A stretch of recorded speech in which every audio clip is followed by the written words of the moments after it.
Elisha ne ntiere gi wach moro ke gima nodwa but adwa nyiso siepane wacho kachako ka ni onge ng'ama nyalo dhi golo kijana marawera ni koro biye siasa.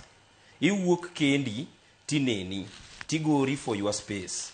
Ta kwano ne Luoland maber chako kwanogi. Kiwuok Migori wadhi yudo ka nitiere osiepwa Maedi. Baba nogole ko kijana en jatelo. Kilwaro Mabei Governor Gladys Wanga ogol ka jatelo.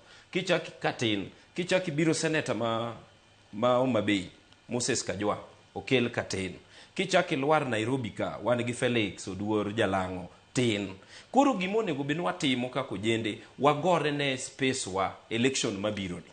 It is our time, yes. Number maro jende tin. But wagore mondo wayud space. To kiling ni okigori e siasa. Ngama kiny ni dhia invite. Siasa oken kama bati anyalo mobilize ni jito kiny kibedo president kaka ti nominate ni bwana in koro waketika. Gimomiya kwano Sifuna gini. Baba nena nationalist. Baba was not playing politics mar tribal.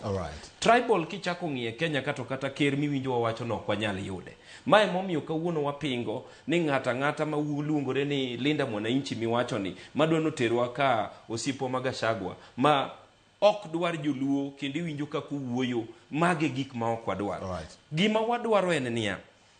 Be in gi ideologies minyalo telogo. Be intiere gi policies maber minyalo tere ground. Kitero gi to mane kaka jopiny ng'eyi to gikawi. But kamoro tiwacho makata na agri kodi. Jotendwa mang'eny e Nyanza bati sane gin gisekalo 60 years. Nonego beni koro kaka wane broadbase sane. Gichak lobby ni omegi ministers. Gi advise the national government. Ka gi advise the national government. Giwe telo mag MPs ka nojende. Kata wanbe wadwaro nwa bede wa represent communities wa ong'eni wanbe wanyalo. Nikech kidoke gweng bati aja wacho gagini. Waburu retire kwa dhi dala. Sama wadhi dala. Wang'ia ni to gwenge wachal nade. Kaka watin gi wakili.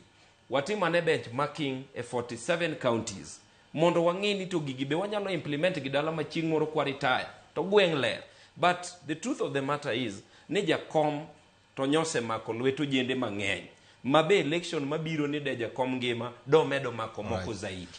It is unfortunate and very unfortunate ni jakom Onge. And